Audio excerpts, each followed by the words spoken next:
Dear followers, welcome again.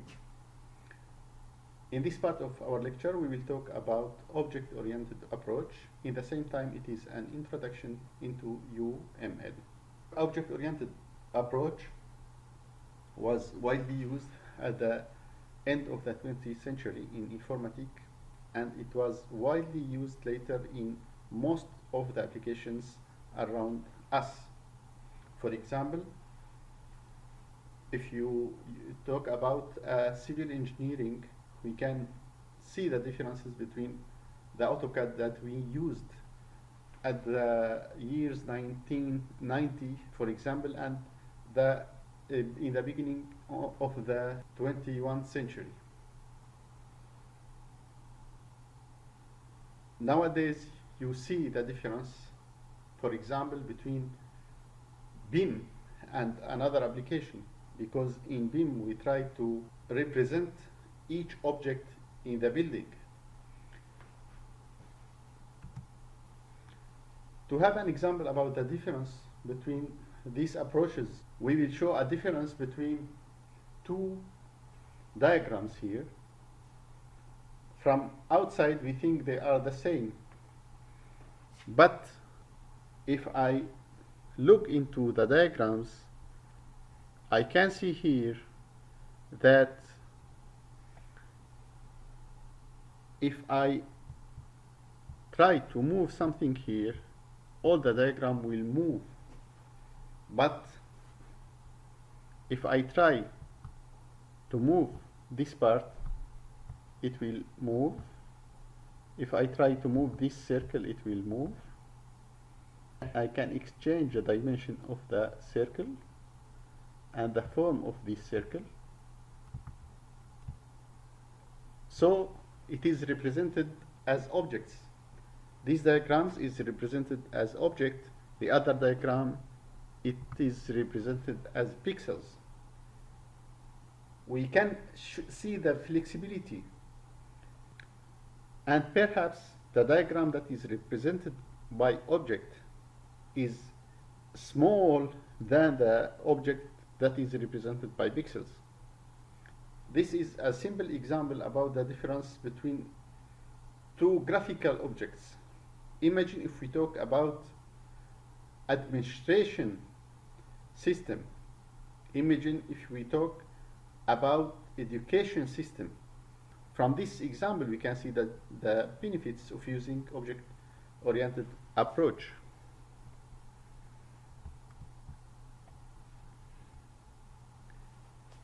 To remember the history, in the beginning of this course, we talked about the human as a heart of the information system, and we saw that human could collect the data and collect the experience from other people, and he could create the knowledge and produce knowledge also to communicate it to other people and to make action in the environment.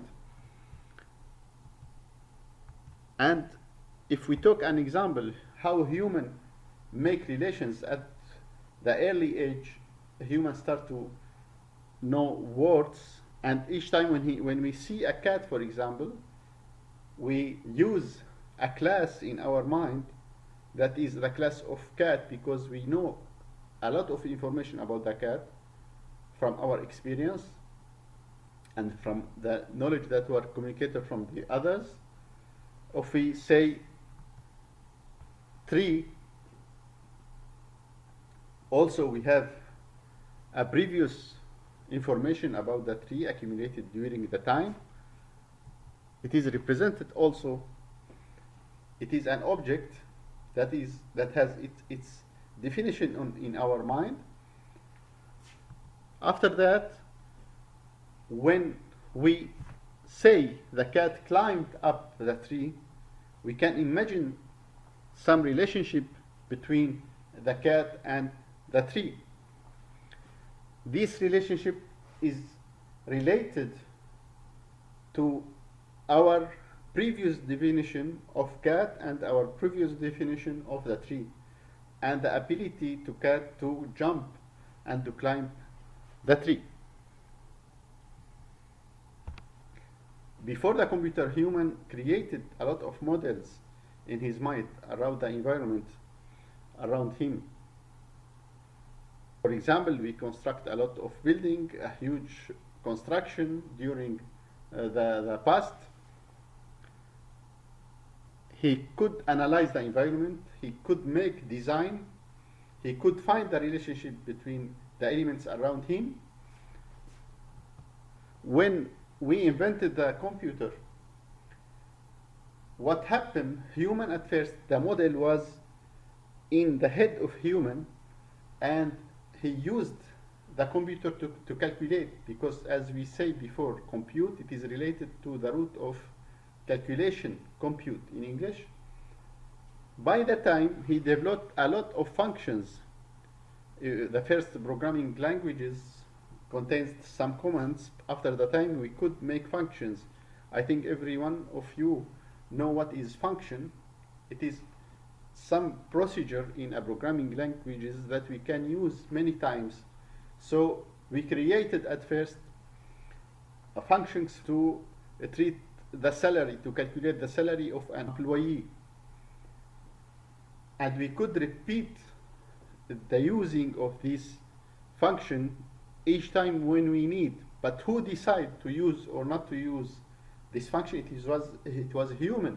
Human, he searched an element from the environment. He know that it is an employee. He asked the computer to calculate its salary. By the time, as we say, humans started to use the computer to register data, and he started to organize the data and to treat a huge quantity of data using DBMS, database management system. But always during this period, the real models, the real relationships between objects was in the mind of human. By the time we saw that we started to use objects everywhere, and with the Internet of Things, objects start also to communicate together. So a human is not able to ask the computer every time to execute specific function. The machine itself should understand the environment. How can we do that? We should export our knowledge. We should export the relationships between objects into the computer. We should invent the suitable softwares in order to make this exportation of knowledge. In order to make all these objects communicate together without the intervention of the human each time, UML helps us to do so. What happened? The place of the computer is changed. So what we will do, we will try to analyze the real world. We will try to get the objects. We will try to get the relationships between these objects, and we will try to project, and we will try to export a part of the model that exists in our mind to the computer.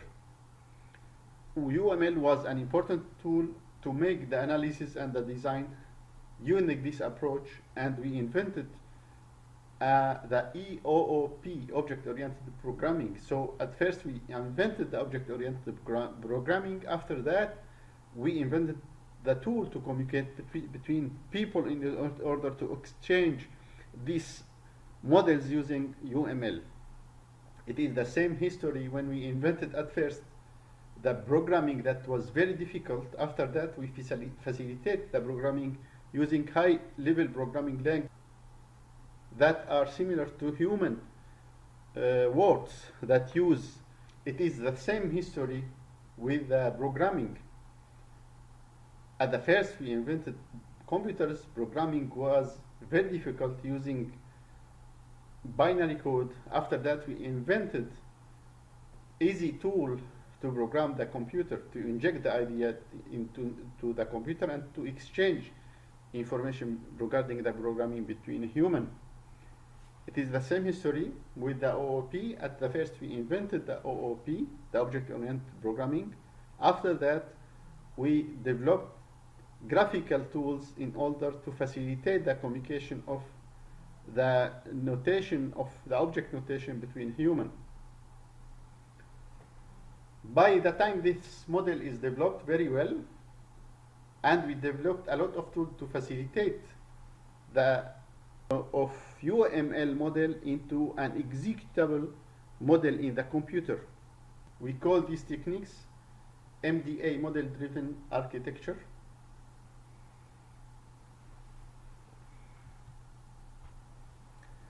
How we represent an object in UML, we try to distinguish between the word, object, and the class.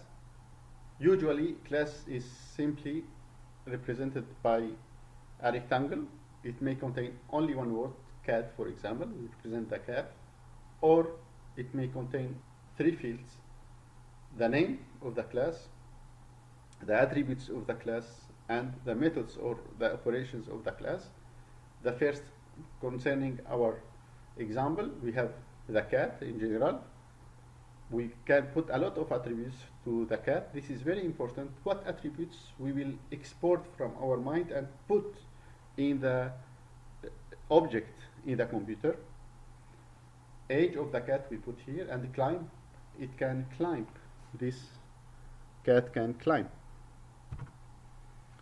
In this course, we talked about a connected home, and we presented a computer with modules that contains many sensors. If we want to represent the temperature sensor, in your opinion, what we can represent? Is it necessary to represent the size, the accuracy, the range, the measurable range by this sensor, the color of this sensor, the manufacture, the consumption, the electrical consumption? What we should represent as attributes and as operations of this sensor? This is the question. When we want to represent a model in the computer, we should represent each object. So we should pay attention to the attributes. We should choose the attributes. We cannot represent everything. We should choose to simplify our model. As you remember, in our module we had microcontroller, acoustic sensor, temperature, humidity sensor, luminosity sensor, etc.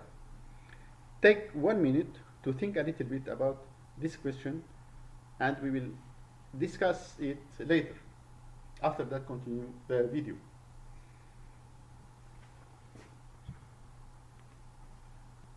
We said before that the information system register, organize, analyze, transmit, and change the forms of data. So we should know what type of data exists in the real model. So in the information system, we should identify the objects of the real system, and we should know the main attributes. Main attributes, that means data. And we should know what type of operations exists in the system and what are the traces of this information, what of this, and we should know, we should try to keep these traces in the information system. So this is the information system. This is an example of a school. Now the question, to design an information system for our school, what objects should be registered in the information system? What objects should be represented in the information system? The wall, the water meter, the blackboard, the student, etc. The second question, what attributes of these objects should be represented? So of each object there is some attributes. What type of attributes we should? So at first you should choose the objects, then you should choose the attribute of each object. What are the activities of these objects that should be represented? Also, in this system, each object has some operations. What type of operations we need to be represented? What type of relationship between these objects should be represented? So we need to know the objects, the attributes, the operation that each element, each component, each object does and the relationships between these objects. Take 5 minutes, we'll discuss this. After that, we continue the video. UML help us to answer to this question. What UML say? If we decide to represent the student, the professor in our information system, we can say that we have a student. What is important as attribute in the student? Student, perhaps the year, in which year of school he is, the domain, in which domain he is studying. We should specify also there is another entity, it is professor, domain, in which domain he teach these professors. And what is the relationship between the two objects? It is teaches. The professor teach the student. So what is important here, we simplify the system, because we can find a lot of objects related to the education in this school, and we can find a lot of attributes for the student and for the professor to complete our system. It is only some examples. What is important here, that when we create this model, when we create these objects and the relationship between objects, we can easily later inject this model in the computer. UML is very important because it is standard UML, Unified Modeling Language. So it is unified. They make a lot of efforts to have a unified languages. It is standard by the ISO, by the International Organization for Standardization. As you know, one of the most important aspects of the human civilization is this standardization. When we standardize something, that means all the humanity can cooperate around these things. So if I am in the east of the globe and I write something using UML, everyone who is interested in this domain, he will understand it. So if I describe something using UML in the east of the globe, it will be understood over all. What is important also, UML is graphical. It uses graphics, so it is easy to understand. Also, UML, it is not to represent object, it is to represent all the system. So it represents a model. It is easy to implement in machines. UML allows us to see the system from different point of view. We have, for example, use case diagram. We can see the system from the outside. We can see also use case scenario. It is related. It is not very standardized use case scenario. It is related. It is well known in the domain. We have also activity diagram to concentrate on one activity in the system, and we wish to show it. We have a state chart diagram that concentrate on one object in the system. Also, there is some diagrams to show the communication between the component of our system.